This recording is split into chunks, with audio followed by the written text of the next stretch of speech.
Hello, everyone, and welcome back to English Stories for Beginners. On this channel, stories become your teacher.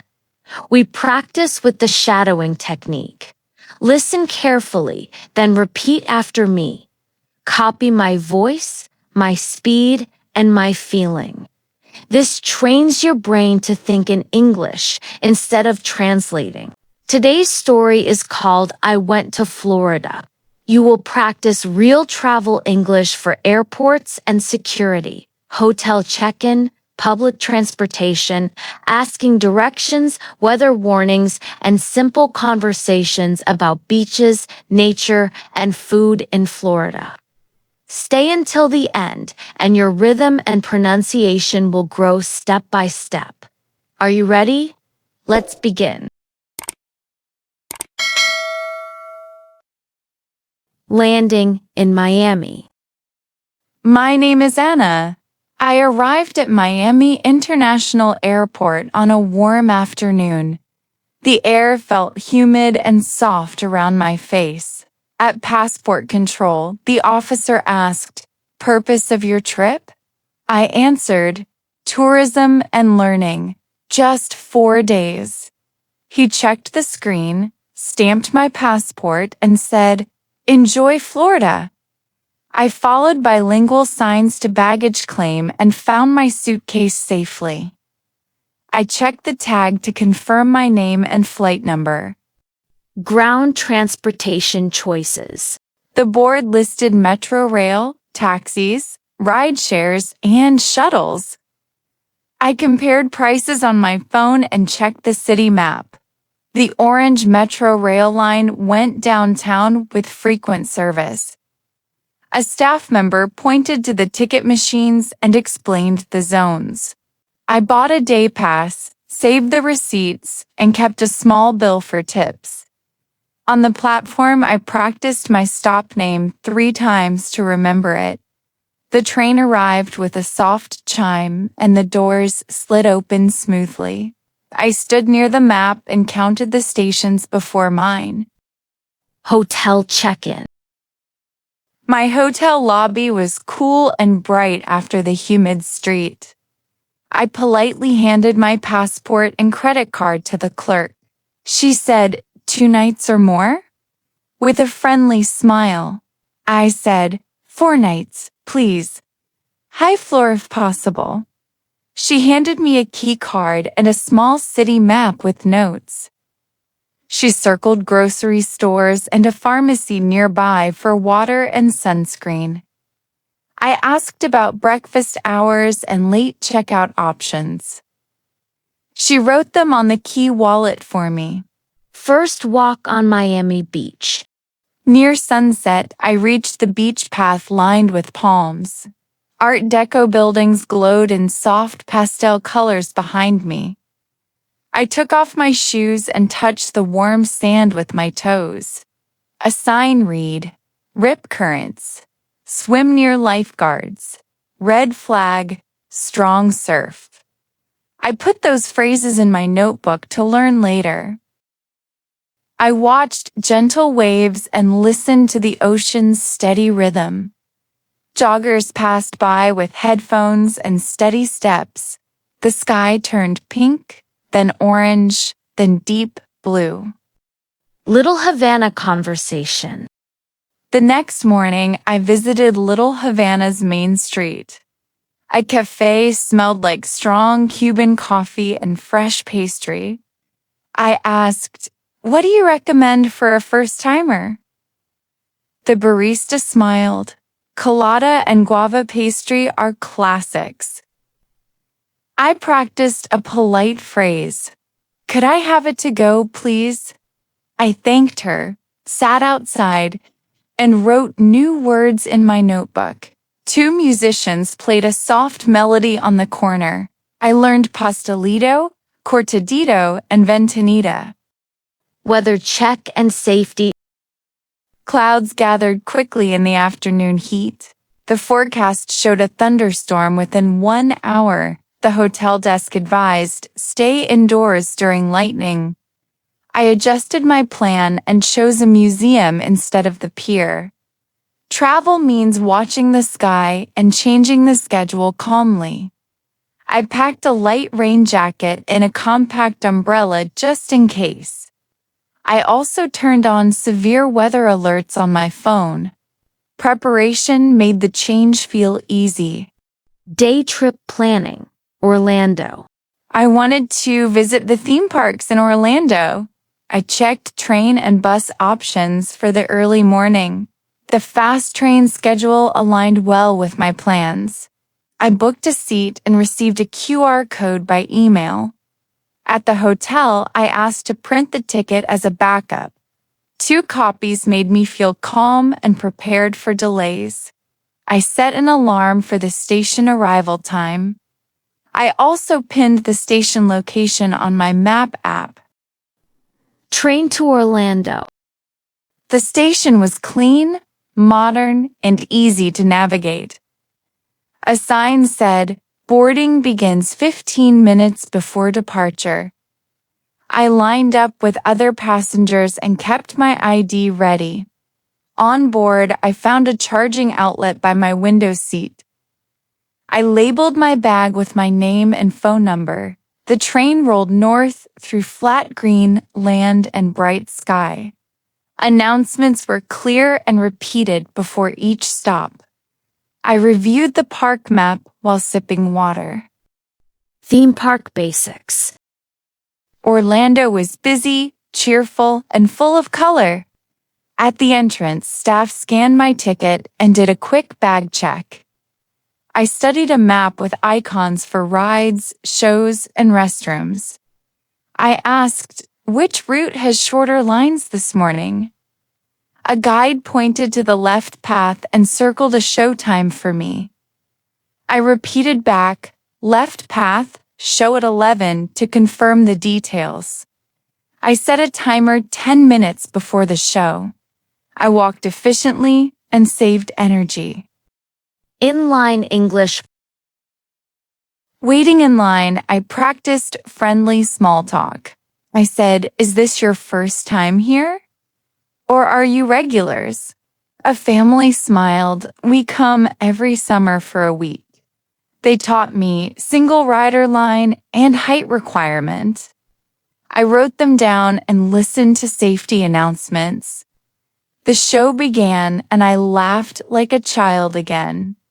After the show, I thanked the family for their tips. I felt more confident using new phrases. Kennedy Space Center plan. I wanted to see rockets on the Atlantic coast.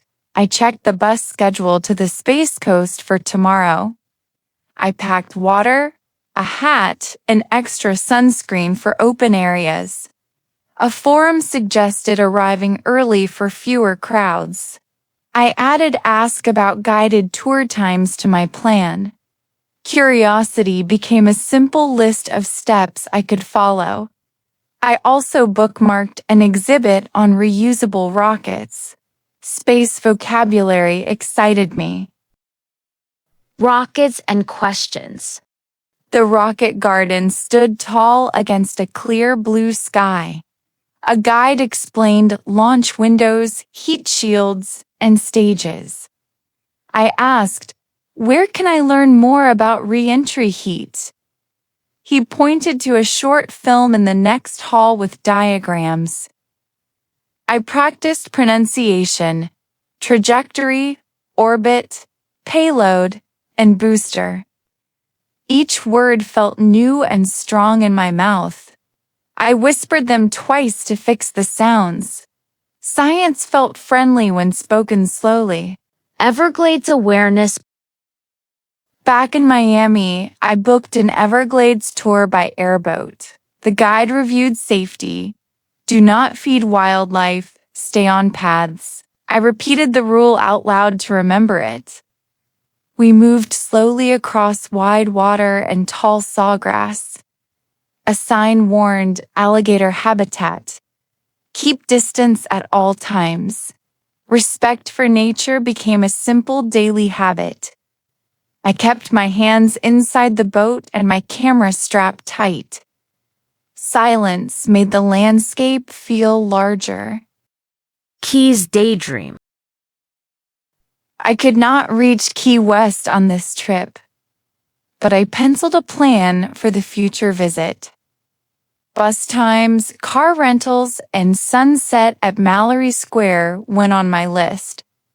I added key lime pie with a star and a note about a famous bakery. Planning a future trip kept my energy high today. Travel grows through small promises to yourself. I saved 3 locations to my map for next time. Dreaming became part of learning. Tampa and Clearwater option. I considered a West Coast day trip to the beaches. The bus network connected Tampa and Clearwater Beach smoothly. I checked travel time and transfer points carefully. I saved an offline map in case of a weak signal. Keeping one backup kept me calm and steady. I left room in my schedule for delays and surprises. I also checked return buses after sunset. Logistics protected the fun. Laundry and logistics. On day 3, I washed my clothes at the hotel. The machine took quarters and finished in 30 minutes. I folded shirts, rolled socks, and packed by category.